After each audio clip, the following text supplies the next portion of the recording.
Hey everybody, today we are finally unveiling the custom interior that we built for my 2005 Lotus Elise.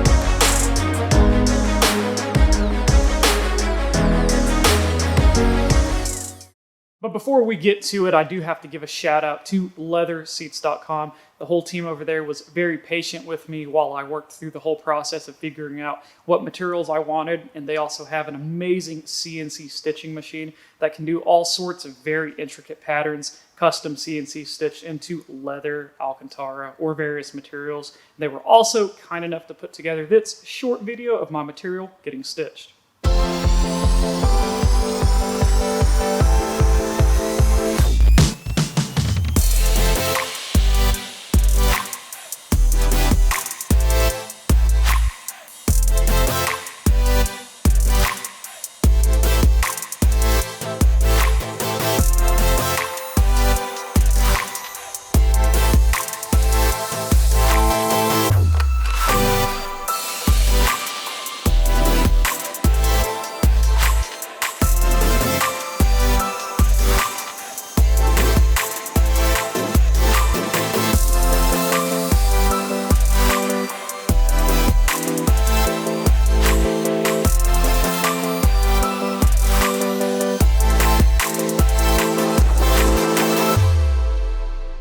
So I guess the glove box is a good place to start while we talk about the custom interior here in the Lotus.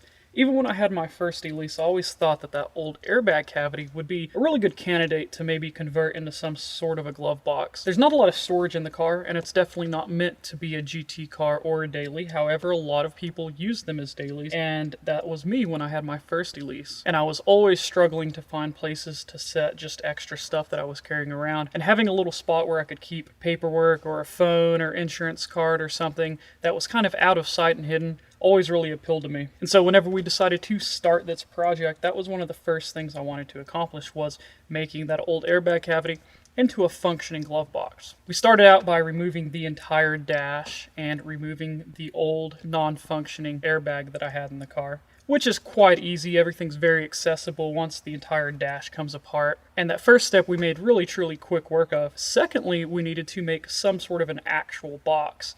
Now, I tinkered with a few different pre-made containers that I might be able to make work. We finally settled on building one out of steel. One of the main reasons that we built that box out of steel was I knew I wanted to use some sort of magnets to help keep that box closed without any sort of external fastener. We finally settled on using a set of neodymium magnets hidden behind a faceplate that we built to give it all a really clean, smooth look. We then drilled some holes for a couple rib nuts and attached some hinges to the actual dash of the car. Those hinges were then riveted on to a faceplate that we built on the old airbag cover. Using those neodymium magnets behind that faceplate and a steel cover on top of the old airbag cover allows us to easily close and open that airbag cover and have it very, very secure. I've done hard braking, I've accelerated very hard. It's not going anywhere. These neodymium magnets are just so strong that it holds it in place perfectly. Overall, it makes a fantastic glove box. It can hold paperwork easily. I can keep my phone inside of it. We wired up an additional USB charging port in the back, and it also houses all of the USB wires that come with the Garw dash and with the new double DIN screen. Additionally, eliminating that airbag wasn't really a concern of mine. It was already malfunctioning, and my theory is if you're ever in an accident in this tiny car that would necessitate the airbags going off, you're probably going to have much bigger problems than worrying about your head hitting the dash. Next, we can talk about the custom double DIN dash that we built. This is something that a lot of Elise and Exige owners want in their car. I chose a unit that has Android Auto and screen mirroring, and it's actually powered by Android, so I can run all of my apps on it. It's been incredibly convenient, especially for maps and music and things like that. Having the larger screen also updates the interior a little bit. This car is over 15 years old now, and a lot of people find it kind of sacrilegious to update an older car, that the older cars should stay part of their generation and a good representation of the times that they were built in. For me personally, I always found the interior just a little too Spartan and that's really what the Elise is about, and I love it, but I really just wanted a little bit more technology, update the interior just a little bit, and that's why I really wanted to put together this double din. So actually, out of everything that we did, I think the double din was probably the easiest thing that it was for us to make. We simply chopped up the old single din dash, removed those top air vents, refitted everything with some tape and some things behind it to keep anything from seeping through. We filled everything with a little bit of panel bond that's quick drying, popped it off, sanded and filled it for about a day, and shaped it into what you see here. I think that it works really, really well, and overall I'm extremely happy with the way that that turned out. Moving on to the air vents, these were probably the most time-consuming part of the entire process. These Mercedes A-Class air vents are a close fit to the original ones. They are a little bit wider, and that creates a couple problems. First off, you can't simply cut the old air vent dash to be wider to accept these new air vents because there's going to be a gap around the edges of those vents. Secondly, the dash behind the plastic panel is not wide enough to house the new air vents, nor is the plastic air line that runs back to the airbox wide enough to attach to these air vents. And so we have a few little problems, nothing major, but it was a little time consuming. So the first thing that we did is we roughly cut the old panels to fit these air vents and fitted them as flush as we could get. And that left a pretty serious gap. So my good friend Andrew, who owns Audiocraft, he has a CNC laser that can cut acrylic and things like that.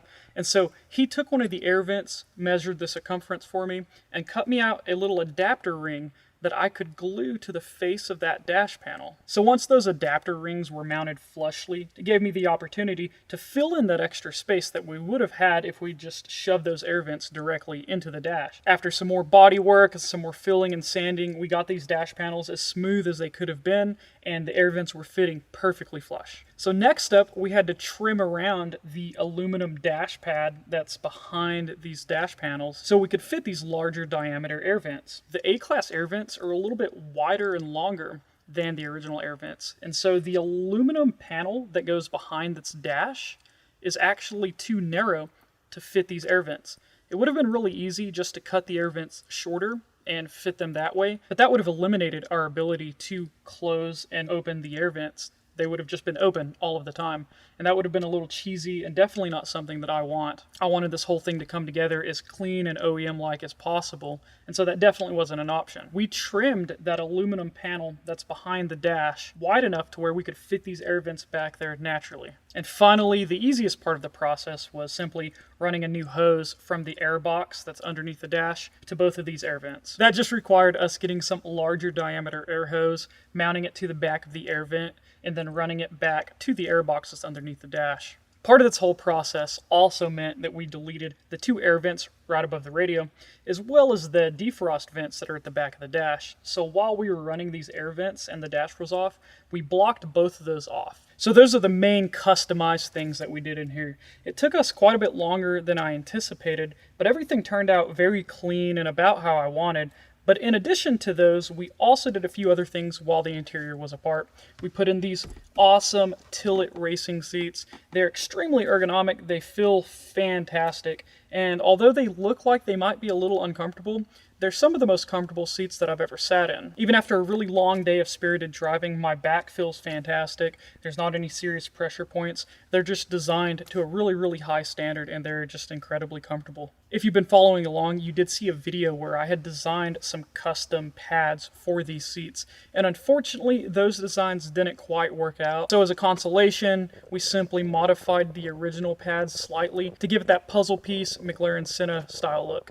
Now, once we had all of these different things done, it was time to decide what are we going to wrap the interior in. I'm usually pretty basic when it comes to my interiors. I like to keep things very subtle, and so my first intention was just to do everything in black with some red stitching, maybe throw in a little bit of black Alcantara, and I was really dead set on a design that I initially came up with. But a few weeks later, when it came time to actually pull the trigger, I started second guessing myself, and I was thinking we did all of this custom work to the inside of the car. Maybe I shouldn't play it very safe this time and go for something a little bit bolder. And so I spent another couple weeks digging around, looking at what other people had done, looking at other cars, and I finally decided on that style where the center of the dash is all red, with a black or carbon fiber line running down the sill, up the dash, around the front of the dash and back down. So everything kind of flows together. Then once I had the initial idea about what I wanted to do with the interior, I had to start sourcing materials and figuring out what I wanted. And so I knew I wanted to go with a red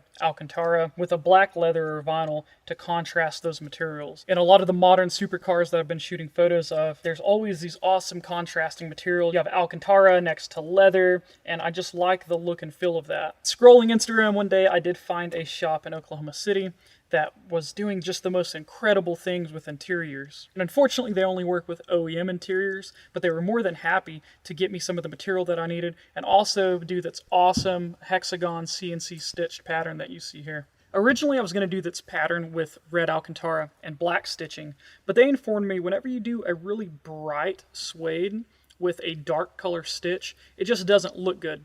Apparently you get an optical illusion to where it doesn't look like the thread is actually stitched. It looks like a single piece of thread. And they showed me a couple examples and it did not look very good at all. And so they convinced me to go with a red Alcantara with a red stitch, and I think it turned out really, really good. One of the most useful mods that we did before all of this was this NRG quick release wheel. One of the biggest complaints amongst a lot of the Elise and Exige owners is how difficult it is getting in and out of the car. And once we got these Tillett seats, it was going to be very apparent that this was going to be much harder to get in and out of the car. But having that quick release wheel makes it so simple. I just pull the wheel off and set it in the floorboard, get out of the car, and go about my business. We also threw on a couple new carbon fiber dash panels. We have this one over here on the left for the start button and the lights, and then we have the access cover on the right. Both of those just really continue that carbon fiber theme that we have on the side sills. I didn't want to do the whole interior in carbon. A lot of people really like it and it looks spectacular, but it has kind of a hard, harsh feeling to me. And so I wanted to have a good mix of carbon fiber and then softer materials. The favorite thing that I've ever done to the car is the Garw dash. The UI on this digital dash is beautiful. It works very well. It's extremely fast. The refresh rates are really, really quick on it. And so there's not any lag, and it's just overall very pretty. At this point, the AIM dash is available, and arguably it's a lot better dash. It's more plug and play, and it even comes with a cowl, so it bolts right into place. But personally, I'm still a fan of the look and feel of this dash. I'm not tracking the car, I'm not running it very hard, and so a lot of the features that make the AIM dash such a good unit, I don't use anyway. One of the other unique parts about the interior is the GRP gated shifter. I guess really anybody with a manual car has always wanted a gated shifter, and it's quite a bit more difficult to produce something like this than you would think. It's not as easy as just cutting out your shift pattern and bolting it onto your center console or bolting it over your shift boot. And so Greg at Greg's Race Parts went through quite a few revisions along with his partner to get this down to be as good as it is. And when anybody's in the car, this is always one of their favorite aspects of the car. Not many people have had the opportunity to drive a gated manual, and while this isn't a true gated manual like you'd find in other cars, it just really adds to this analog feel that the Elise gives you. So overall, I'm so happy with the way that this interior turned out. It's definitely not perfect, but it came together basically the way that I envisioned it. And I think for the most part, I'm pretty much done with doing anything inside the interior of the car. We do have a few little pieces that we need to make a little bit better, that we need to correct, but overall, it's basically done, and I'm so happy with the way that it turned out. Now, I know this isn't going to be everyone's cup of tea, and that's okay. We all have different tastes and different things that we want out of our cars. But anyway, I hope you enjoyed this overview of the custom interior. Thanks for watching.